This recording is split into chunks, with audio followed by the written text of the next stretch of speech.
देख रहे हैं राष्ट्रवादी संदेश। नमस्कार, आदाब, सत श्री अकाल। मैं लाल मोहम्मद जन, स्वतंत्र पत्रकार। आज हम हैं GCI यानी ग्लोबल कैरियर इंस्टीट्यूट में, और यहाँ मेगा सेमिनार होने जा रहा है।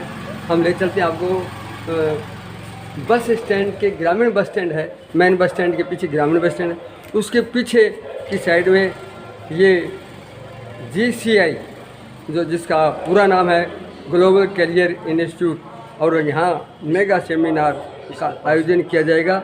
और यहाँ श्री श्याम हॉस्पिटल है, उसके ऊपर पेड़ियों पे अगर हम चलेंगे तो वहाँ से हम आपको दिखाएंगे। तो चलते हैं, आपको इस सेमिनार का कार्यक्रम दिखाते हैं, क्या है, कैसा कार्यक्रम है। तो देखते रहिए राष्ट्रवादी संदेश। जो लोग राष्ट्रवादी संदेश से नहीं जुड़े उनसे निवेदन है कि यूट्यूब पे आइए और राष्ट्रवादी संदेश को सब्सक्राइब कीजिए, ताकि भादरा में भादरा के आसपास के समाचार आपको दिखाते रहें।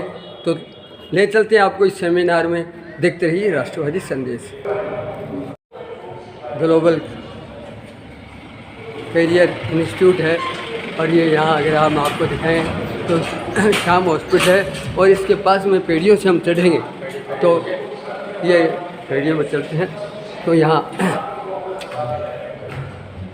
ये इसके सेकंड फ्लोर पे ये कार्यक्रम है, और ये कार्यक्रम चल रहा है।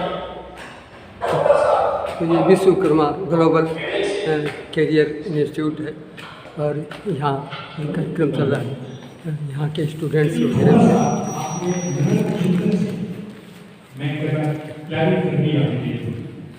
तो आपको कोई नहीं रोक सकता। बहुत ही लिमिटेड सिलेबस है, बहुत transparency. Hello hello hello practice में तो सिर्फ आपको ज़्यादा तैयारी की जरूरत नहीं है। आप सिलेबस के अकॉर्डिंग यदि तैयारी कर लिया आपने, आपका चयन मुझे ये पक्का विश्वास है। क्योंकि एक डिपार्टमेंट ऐसा है जहाँ आपको बहुत बढ़िया अपॉर्चुनिटी मिलती है, और रेलवे एक ऐसा बड़ा डेढ़ ऑर्गेनाइजेशन है जिसके अंदर आप नीचे से, यदि छोटी से छोटी सर्विस रेलवे की होती है, ग्रुप डी की सर्विस होती है। ग्रुप डी की सर्विस के लिए आपको सिर्फ 12th पास चाहिए। आप ग्रुप डी से भी, यदि आप ग्रुप डी में एंट्री हो आपकी हो गई, तो आप ग्रुप सी में भी आ सकते हो। ग्रुप सी की मतलब अच्छी सर्विस है। ग्रुप सी से आपका प्रमोशन होकर आप ग्रुप बी में भी आ सकते हो, और ग्रुप ए बी से ए में भी आ सकते हो। एक ऐसा डिपार्टमेंट है जिसके अंदर आप सभी जगह आपको चैनल के थ्रू आप आगे बढ़ सकते हो। तो मैं सभी बच्चों से ये निवेदन करूंगा कि यदि आप ये चाहते हो कि हमारे को गवर्नमेंट जॉब करनी है, यदि तो आपको रेलवे की तरफ जाना चाहिए।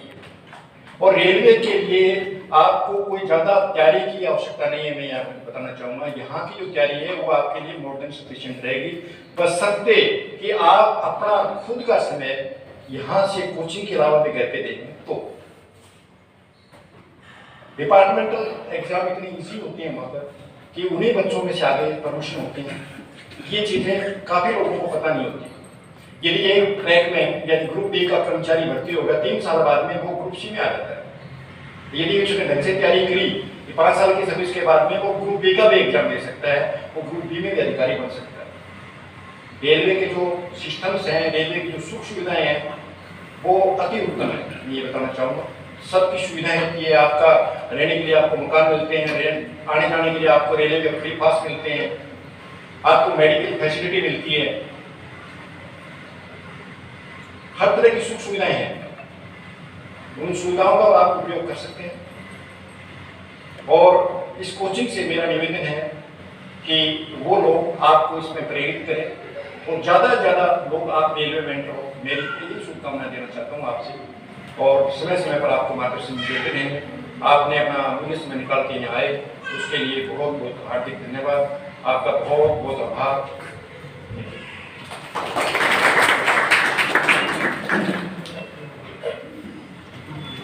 अगले वक्ता के रूप में मैं निवेदन करता हूँ श्री प्रहलाद जी बेनीवाल से कि वो भी अपने अनुभव आपके साथ साझा करें।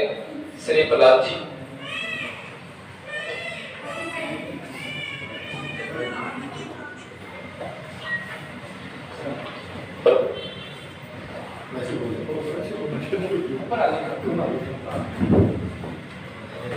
सम्मानित मंच प्रिय भावी समाज के कल्याण इस क्षेत्र में इस कोचिंग संस्थान का स्थापित होना निश्चित रूप से हमारे लिए बड़ा ही लाभदायक रहेगा। और मैं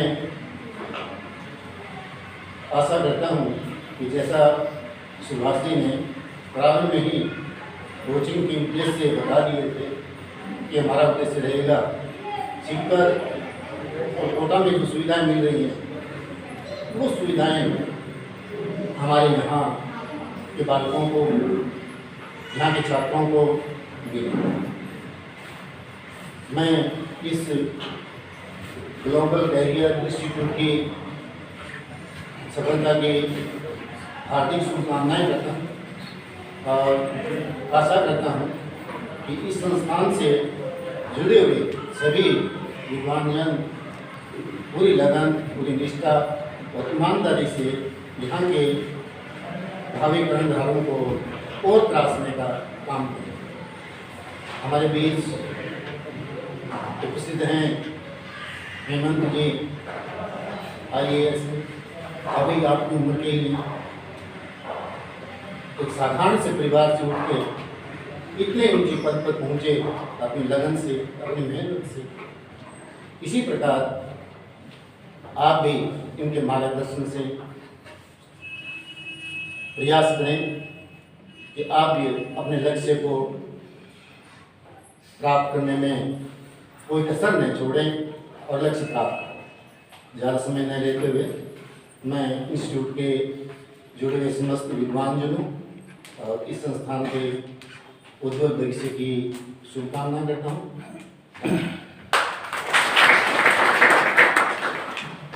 जी का बहुत बहुत धन्यवाद। अगले वक्ता के रूप में मैं निवेदन करता हूं प्रकाश जी से, जो कि BRO से रिटायर्ड अधिकारी हैं, वो भी अपना अनुभव आपके साथ साझा करें।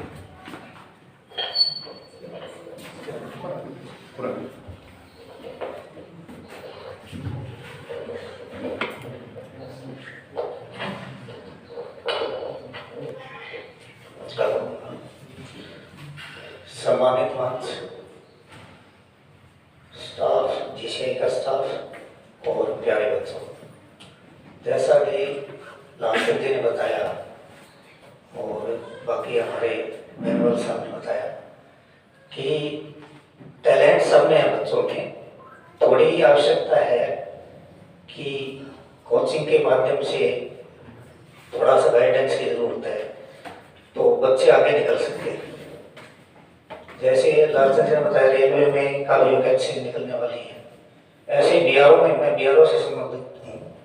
BRO में लगभग अभी 15,000 के करीब एक नोटिफिकेशन हुआ है, तो सभी उसमें जा सकते हैं। अच्छा डिपार्टमेंट है, तो आप लोग सभी अच्छा से मेहनत कीजिए और ये प्लेटफॉर्म आपको उपलब्ध हुआ है, बहुत खुशी की बात है।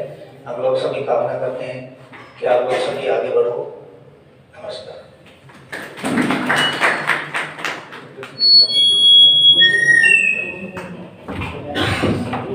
प्रकाश जी का बहुत बहुत धन्यवाद। अब मैं हमारे शिक्षक साथी डॉक्टर कसवा जी सर से निवेदन करता हूं कि वो कोचिंग संस्थानों के साथ साथ अपना जो अनुभव रहा है उनका पढ़ाने का, उसको आपके साथ साझा करें। तो एक बार जोरदार ताली सर के लिए।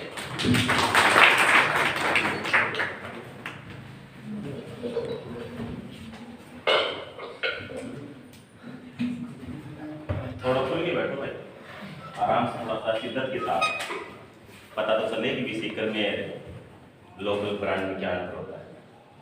डाइस पे बैठे हुए तमाम मेरे साथी, इस संस्था के प्रधान आदरणीय सुभाष जी सर, संरक्षक के रूप में इस संस्था में कार्य करने वाले हमारे आदरणीय एक्शन साहब, तमाम नौजवान साथी, प्यारे बच्चे, इवन देन के कुछ गार्जियंस भी पहुंचे हैं, सबका मैं तहे दिल से शुक्रिया अदा करता हूं कि आज आप इतनी लंबी तादाद में यहाँ पहुंचे हो। मुझे भी जान करके हर्ष हुआ कि बादरा क्षेत्र में एक अच्छी क्वालिटी के साथ, एक डिजिटल बोर्ड के साथ, एक अच्छे कंटेंट के साथ में एक संस्थान ओपन होने जा रहा है और इसमें मुझे भी सहभागी बनने का मौका मिला। इसके लिए मैं आपका पुनः धन्यवाद करना चाहूँगा। थोड़ा सा और खुल के बैठो भाई, अब कहने का मतलब असली मजा आएगा। पता तो चले कि पढ़ाई कैसे होती है, कैसे नौकरी मिलती है, ऐसे थोड़ी होता है। लाइब्रेरी में आगे चले गए रटा के ऐसे मिलते नौकरी मिलने का तजर्बे होते हैं, वो थोड़ा सा मैं आपको साझा कर जाऊंगा। तो कुल मिलाकर के मैं यूं कहना चाह रहा हूं कि भी संस्थान ओपन किया है, डिजिटल बोर्ड होना न होना कोई विशेष मायने नहीं रखता, सीधी सी कहानी है मेरी भाषा में। हम लोगों ने 10 साल पहले भी डिजिटल बोर्ड यूज किया करते थे, आज भी कर रहे हैं। जब से यूट्यूब जियो ने जब प्लान लेके आया था तभी से डिजिटल यूज कर रहे हैं, यूट्यूब तो तभी से ओपन हो गया था। बात यह है कि अपने को कंटेंट कैसा मिलता है, यानी सर्विस मिलने के लिए कंटेंट का होना बहुत जरूरी है, मैटर कैसा मिलता है। और सीकर की बात करें या कोटा की बात करें या जयपुर की बात करें, कहने का मतलब बच्चों को वो चीज बताई जाती है, एक कच्ची रोटी होती है, यानी जो हॉस्टल में खाते हो आप लोग, चारों साइड से होती है वो कच्ची कच्ची, बीच में से होती है थोड़ी पक्की पक्की, आप उसको पक्की पक्की खा लेते हो, कच्ची कच्ची को छोड़ देते हो। सीकर वाले टीचर और कोटा वाले ये करते हैं, वो कच्चा मटेरियल जो होता है ना, जो आउट ऑफ सिलेबस होता है, इसमें कचरा भरा रहता है, कुछ आता नहीं है उसमें से, उसको हटा देते हैं और मुंह में जूस निकाल कर बच्चों को बता देते हैं, बच्चे इसको ठीक से पढ़ लेते हैं। मुझे आज भी याद आ रहा है कि सीकर के अंदर ग्लोबल संस्थान था, मैं पहली बार एंट्री मेरी वही हुई थी, वो राजस्थान का 1 नंबर का संस्थान था उस टाइम का, जैसे अभी उत्कर्ष चल रहा है। मुझे आज भी याद है कि मेरे पहले बैच के अंदर मैंने एसआई का बैच था, 2017-18 की भर्ती की बात है, उसमें 300 बालक थे और 300 बालकों में से 180 बालकों का सिलेक्शन हुआ था। और मुझे आज भी याद है कि जो लाइन हम लोगों ने बताई थी वहां, वो यूक्यू एग्जाम देखने को मिली थी और वो ट्रैक चलता गया और धीरे धीरे करते सीकर पनपता चला गया। कंपटीशन लाइन की बात करें तो मैं कह रहा हूं जैसे जीसीए वगैरह वहां थे, अब बात कर रहे हैं अपने पीएमटी नीट की तैयारी करने की बात करें, आईआईटी की तैयारी करने, जैसे जीसीआई गुरुकुल का नाम आपने सुन रखा होगा या मैट्रिक्स का नाम सुन रखा होगा, वही ट्रेड चल रहा है जो पहले चला करता था। कुल मिलाकर मैं यूं कहना चाह रहा हूं कि आप लोग जो भी आरपीएफ की तैयारी करने जा रहे हो, चाहे एनटीपीसी की तैयारी करने जा रहे हो, चाहे दिल्ली पुलिस हो, चाहे राजस्थान पुलिस हो, इवन की सुपरवाइजर पटवारी, रेट की बात करें ग्रेड फर्स्ट और सेकंड, जानकारी के लिए और संज्ञान के लिए बता देता हूं कि अभी बजट अधिवेशन चल रहा है, 1-2 दिन बाद में बजट अधिवेशन, जहां तक अंदाज है मेरा नॉलेज बोलता है कि वो समापन की ओर चला जाएगा। 2-3 दिन बाद में भर्तियों का अंबार आएगा राजस्थान में। और जो मैं बात बोल रहा हूं वो फैक्ट बोल रहा हूं, ऐसे नहीं हवाई बातें नहीं चलती, हवाई बातें ना सीकर में सुनी जाती है, नहीं चलाई जाती हैं। इसलिए मैं आपसे आग्रह कर रहा हूं कि आप लोग भी शिक्षक भर्ती के जो बच्चे हैं इसमें बैठे हैं, अपने भाई बंधु को, अपने सिस्टर को, इवन को कोई रिश्तेदार उनको भी बोलिएगा फर्स्ट ग्रेड और सेकंड ग्रेड की भर्ती आएगी, तुरंत प्रभाव से आएगी। एवं की बात करें, आरपीएफ की बात करें, पहले से आ चुकी है भर्ती, एग्रीकल्चर सुपरवाइजर की भर्ती आने वाली है। एवं की रेलवे के अंदर टेक्निकल के अंदर 46,000 पोस्ट का एक नोटिफिकेशन फैक्सा चल रहा था, संज्ञान में है आप लोगों को, फैक्सा चल रहा था, एक बार आया फिर नोटिफिकेशन अधूरा दिया, फिर उसको फेक मान लिया गया। मेरा ये बोलना है 46,000 वैकेंसी रेलवे डिपार्टमेंट में तुरंत प्रभाव से आएगी। अब बात रही कि रेलवे की तैयारी कैसे की जाए या सामान्य भर्तियों की, मैथ और रीजनिंग, कंप्यूटर और साइंस और करंट जी के 4-5 पॉइंट पे कांस्टेंट हो जाओ, सिलेक्शन हो जाएगा, ज्यादा घूमने की जरूरत है ही नहीं। राजस्थान की भर्ती में राजस्थान के कल्चर हिस्ट्री को ठीक से पढ़ लिया जाए। अब बात रही कि आप लोग यहाँ बाधरा की बात करें कि यहाँ मैंने बराबर एक बार उनसे संवाद किया, सुभाषी से यहाँ के लड़कों का व्यू जाना, वो आते हैं गांव से उठ करके यहाँ पर घूम घुमा के चले जाते हैं। तो ऐसे नहीं होता, मेरा ये बोलना है कि आप लोगों के शिद्दत के साथ में कोई भी कोचिंग संस्थान को ज्वाइन कर लो, संस्थान कोई छोटा बड़ा नहीं होता, कुछ तैयारी खुद को करनी पड़ती है। बस अपने तो क्या है कि थोड़ा सा ये मोटिवेशन दे देते हैं, बढ़ा देते हैं, मोटिवेशन एक नशा है, 2-4 घंटे में उतर जाता है, वो लंबी चौड़ी बात है नहीं। इसलिए आपको कांस्टेंट रह के स्टडी करना होगा। अब बात रही कि आप लोग यहाँ संस्थान से जुड़ते हो तो मेरी सेवाएं आपको संडे और सैटरडे को मिलती रहेगी। 2 दिन यहाँ आऊंगा, बाकी तो मेरे को सीकर में सेवा देनी होंगी, और वो 2 दिन तभी आऊंगा जब आप लोग यहाँ कांस्टेंट रह के स्टडी करना चाहोगे। ऐसे नहीं है कि फिर से आके घूम के चले गए, पहले दिन 35 बालक, दूसरे दिन 7 बालक, फिर तो मैं आ नहीं पाऊंगा।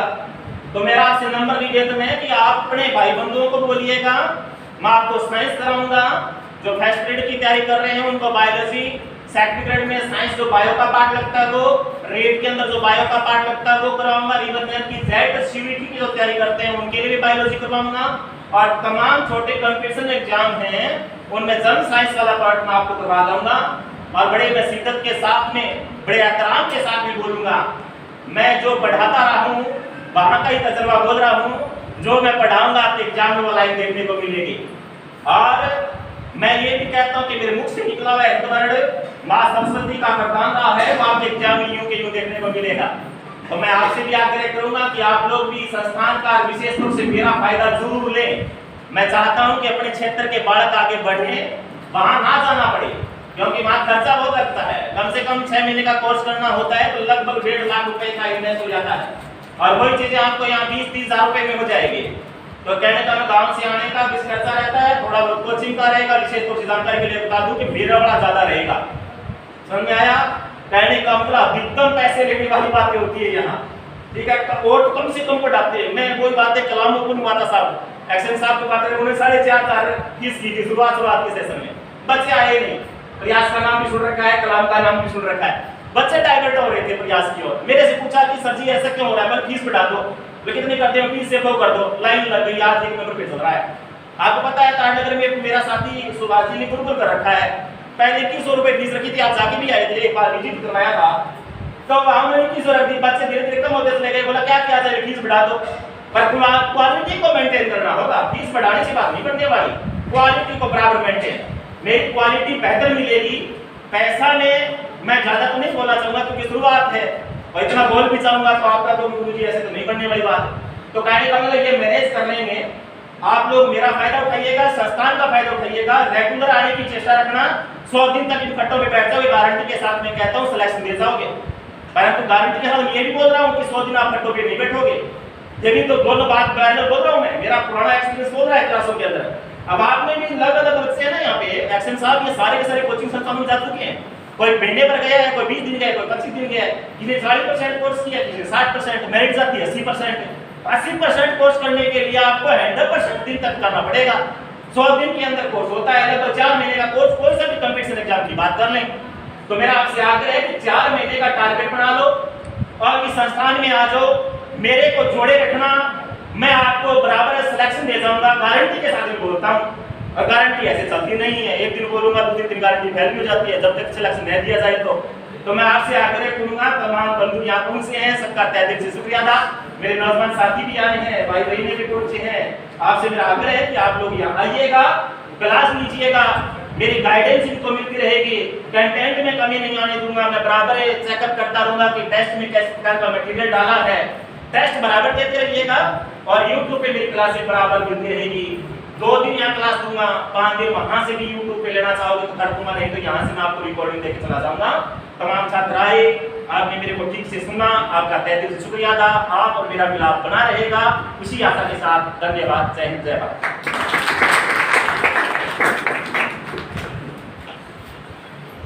सर ने आपको बहुत अच्छी बातें बताई। अब मैं आपका ज़्यादा समय व्यतीत नहीं करूँगा। हमारे युवा साथी हेमंत जी पारिक, जिनका हाल ही के अंदर IAS में सिलेक्शन हुआ है, हमारे क्षेत्र की प्रतिभा है। मेरा आप सबसे निवेदन है, एक बार जोरदार ताली से इनका स्वागत करें।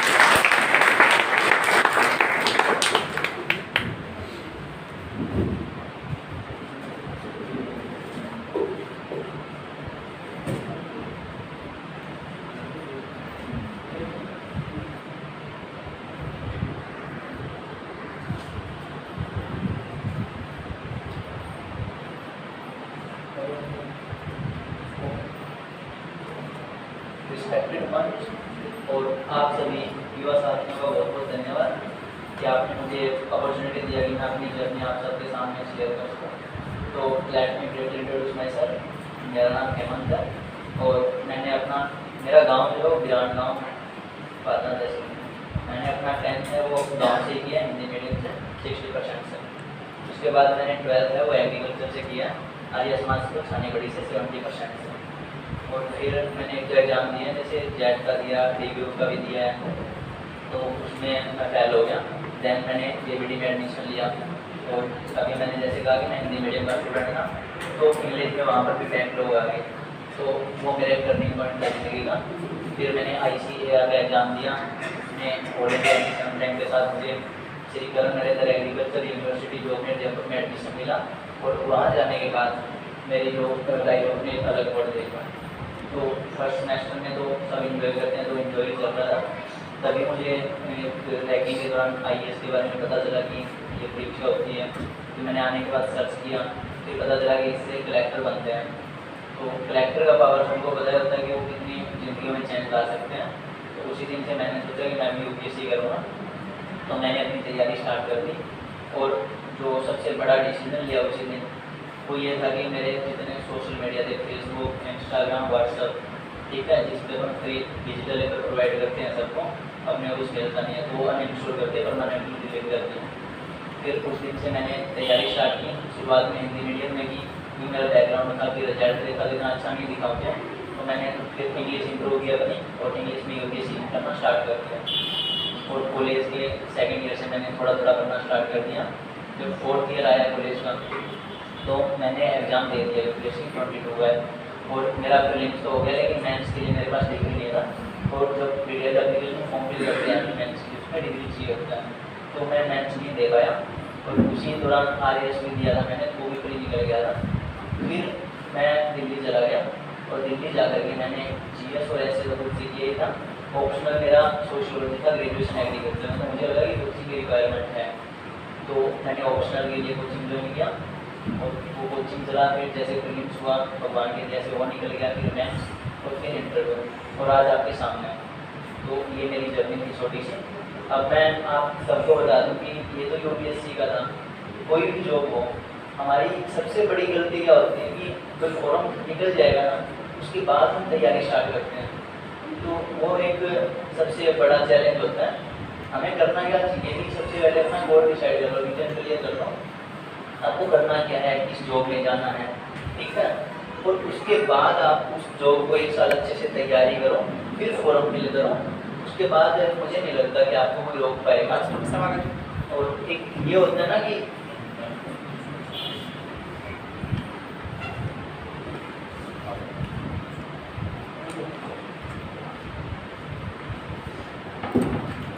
ये होता है कि फॉर्म फिल किया उसके बाद हम अगर तैयारी करते हैं ना, हमें 3 से 4 महीने लगते हैं, और सिलेबस इतना ज़्यादा वास्ट होता है कि हम एक बार भी साइड रीडिंग कर पाएँ। और वहाँ पेपर में बैठते हैं, वहाँ पे 4 ऑप्शन होते हैं, 2 हमें आ रहे होते हैं, 2 में बदल हो जाते हैं, वो गलत कराते हैं। तो ये लैक ऑफ रिवीजन के कारण ही होता है, क्योंकि आपकी तैयारी स्टार्ट की है। तो मेरा यही आग्रह है आपसे कि अभी भी टाइम है, कुछ नहीं बिगड़ा, अपना विजन क्लियर कीजिए और सोचिए कि मुझे उस एग्ज़ाम की तैयारी करनी है, उसका सिलेबस देखिए, उसके सिलेबस में क्या कुछ मेंशन है, फिर उसके एक टेस्ट सीरीज की बजाय आप PYQ देखिए, प्रीवियस ईयर क्वेश्चन पेपर की पीछे की भर्तियों में क्या क्या क्वेश्चन पूछे जा चुके हैं। और हर क्वेश्चन में 4 ऑप्शन होते हैं, उसमें से 3 गलत होते हैं, 1 सही होता है। जो 3 गलत होते हैं वो आगे की भर्तियों में क्वेश्चन मान करके आते हैं, तो उन पर अच्छे से फोकस कीजिए। अब कोचिंग की अगर मैं बात करूँ, तो कोचिंग आपको क्या सहायता करता है कि आप अपने आप को ट्रैक कर पाओगे। कोचिंग में टेस्ट सीरीज होती हैं, तो आप उसके थ्रू पता लगा लोगे कि आप कितने पानी में हैं। लेकिन ये नहीं है कि आप टोटली सोचोगे कि कोचिंग में जा दिया, ठीक है, आपको घर जाकर के मेहनत करना पड़ेगा।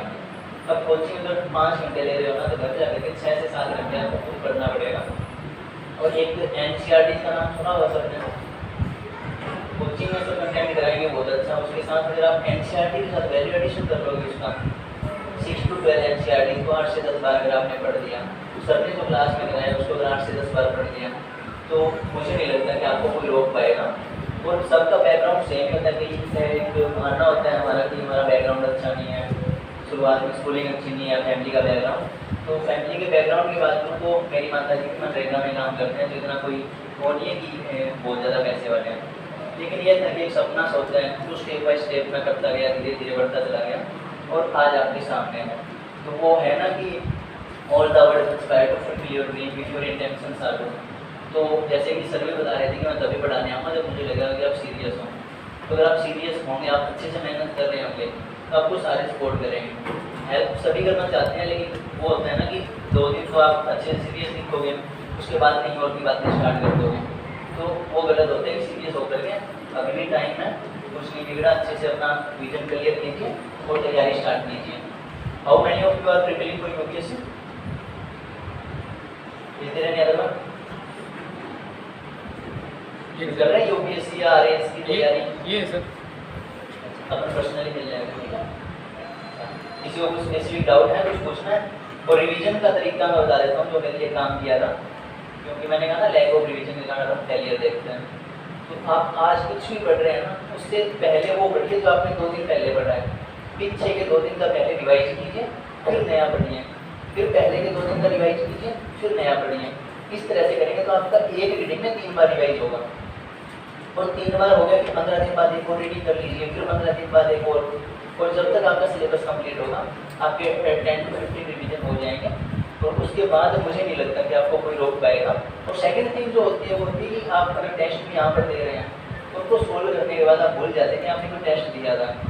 तो इसमें आपको करना है एक अलग डायरी रखना, जो भी क्वेश्चन आप गलत कर रहे हैं कि गलत हो गया, तो पहले देखिए वो कॉन्सेप्चुअल है या फैक्चुअल है, कि फैक्ट नहीं याद हो रहा था या कॉन्सेप्ट ही क्लियर नहीं है, फिर उसको डायरी में नोट डाउन कीजिए गलत क्यों हुआ है। फिर नेक्स्ट टेस्ट जब भी दें तो पहले जो गलत किए हैं उनको रिवाइज करें अच्छे से, उसके बाद अगला टेस्ट दें, तो वो भी आपको काफ़ी हेल्प करेगा। Thank you so much. अगर किसी को कुछ पूछना हो तो आप पूछ सकते हैं। Thank you. मनखेड़ा गांव से पूर्व सरपंच श्री जगदीश जी भूलिया हमारे बीच में पहुंचे हैं, तो मैं उनका भी माला पहना करके स्वागत करता हूं। जगदीश जी,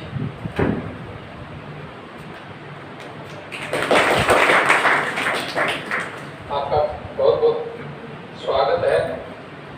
जगदीश जी भी हमारे संस्थान से जुड़े हुए हैं और इस संस्थान को आगे बढ़ाने की प्रेरणा और सहयोग हमारे साथ निरंतर करते रहते हैं। तो मैं जगदीश जी से भी निवेदन करता हूं कि वो 2 शब्द शुभकामनाओं के आपके लिए रखेंगे। जगदीश जी।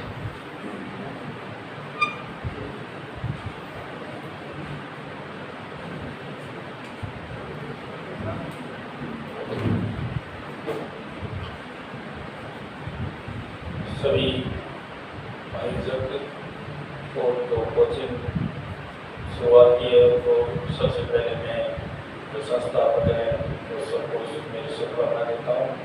और आप लोगों को भी, सभी बच्चों को, पढ़ाई महात्माओं को शुभकामनाएं। जैसे पूर्व वक्ताओं ने आपको बताई है बहुत सी चीज़ें, तो वो सारी ग्रहण करने योग्य है। मैं भी आपकी तरह राजस्थान यूनिवर्सिटी का छात्र रहा हूँ और उस जमाने के अंदर पटवारी और मास्टर की आगे सोचने का विजन ही नहीं था। लेकिन हमारे प्रोफेसर हुआ करते थे, उन्होंने कहा कि you should try to IAS। तो पहली बार हमने जाना कि IAS की कोई परीक्षा होती है, और उसके माध्यम से जब देखा कि हमारे साधारण से साफ पढ़ने वाले बहुत से अच्छे थी सभी इसके अंदर निकले। बाजरा में जो हमें सुविधाएं मिल रही हैं, हमारे टाइम में यूनिवर्सिटी में वहाँ जयपुर में सुविधा नहीं थी। आप सौभाग्यशाली हो, आपको इस तरह की हर तरह की स्कूल, कॉलेज और विभिन्न तरह की अनुभवी जो आपके सामने नए नए क्षेत्रों से, जैसे पूर्व वक्ता जो यूपीएससी के अंदर IAS के अंदर सेलेक्ट हुए हैं, तो इन्होंने अपने संस्मरण बताए, अपना अनुभव बताया। तो ये सारी बातें आपको देखकर आगे बढ़ना है और एक मन में ठान लेना है कि आपको ये लक्ष्य पूरा करना है, तो आप जरूर उस क्षेत्र में कामयाब होंगे। मैं यही आशा करते हुए आप पूरी लगन से, मेहनत से और पूरी तो हमारे ये गुरुजन हैं उनका अनुभव का पूरा लाभ लेंगे। इसी शुभकामना के साथ में आपका बहुत बहुत धन्यवाद।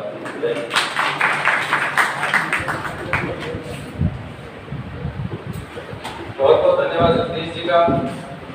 ये जो फॉर्म आपको दिया जा रहा है, ये मात्र थोड़े डिटेल के लिए है कि हमारे क्षेत्र के बच्चे किन क्षेत्रों के अंदर जाना चाहते हैं या वर्तमान के अंदर किसकी तैयारी कर रहे हैं, तो थोड़ा हमें आइडिया लग जाएगा, अंदाज़ा लग जाएगा। और मैं आप लोगों से निवेदन करता हूँ कि आप लोगों को किसी भी प्रकार की समस्या हो तो आप लोग संस्थान के अंदर जरूर कांटेक्ट करें।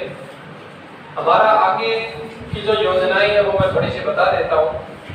अभी हम कल से पशु परिचर का, CET का और रेलवे का फिलहाल 3 बैच हम शुरू करने जा रहे हैं। इसके अलावा एक बैच हम कॉमन बैच चलाएंगे जिसमें मैथ है, जनरल साइंस है, राजस्थान का जीके है, राजस्थान की जियोग्राफी वगैरह है, वो चलाएंगे। और आगामी दिनों के अंदर हम व्यवस्थित रूप से जितने भी भर्तियां आएंगी उन सभी के कोर्स चलाएंगे। जैसा डॉक्टर कसवा सर ने आपको बताया कि फर्स्ट ग्रेड, सेकंड ग्रेड की जो भर्ती है जल्दी अनाउंस होने वाली है, तो उनके भी बैच अब आपको भादरा में देखने को मिलेंगे। वहाँ सीकर, कोटा जैसे संस्थानों के अंदर जो हमारे साथी पढ़ा रहे हैं, हमारे क्षेत्र की ही प्रतिभाएं हैं, उनको हम यहाँ पर वापस लाने का काम करेंगे। तो मेरा आप सबसे निवेदन है कि संस्थान के द्वारा आप लोग जुड़े रहें और ये जो फोरम है उसमें सामान्य जो जानकारी है जिससे हमें थोड़ा अंदाजा लग जाएगा कि बच्चे कौन सी तैयारी कर रहे हैं, आप लोग ये पालन जरूर करेंगे।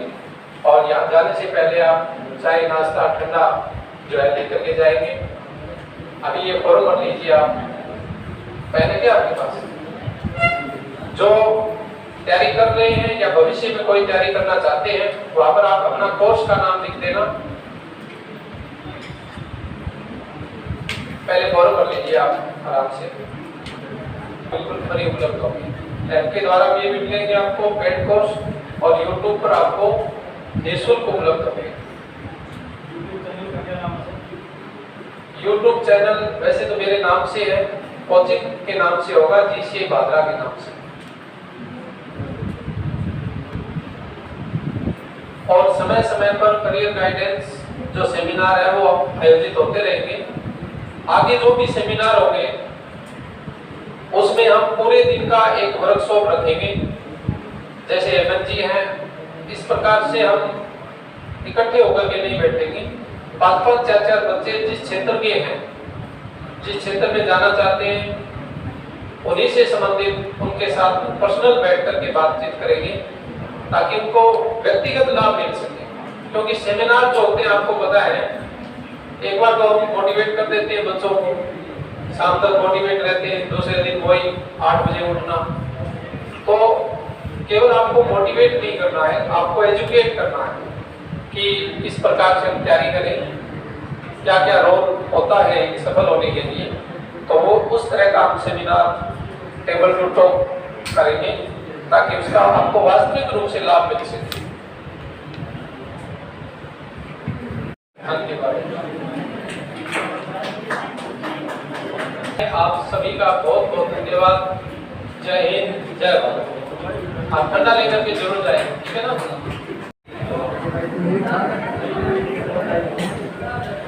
डिजिटल स्मार्ट क्लासेज रूम का आज विधिवत रूप से सेमिनार का उद्घाटन हुआ और ग्लोबल कैरियर इंस्टीट्यूट का आज जो है यहाँ इस प्रकार से कार्यक्रम हुआ। तो यहाँ लोगों ने बहुत जानकारियाँ दी, तो बहुत ही बढ़िया कार्यक्रम रहा। और हेमंत पारिक जो अभी IAS चयनित हुए हैं उनका भी यहाँ लेसन हुआ। उन्होंने अपनी अनुभव की जानकारी दी कि कैसे आगे कामयाब होता है। तो देखते रहिए राष्ट्रवादी संदेश, लाइक कीजिए, सब्सक्राइब कीजिए। मैं लाल मोहम्मद जन, स्वतंत्र पत्रकार, फिर आपसे मिलूँगा नए समाचारों के साथ। जय हिंद, जय भारत।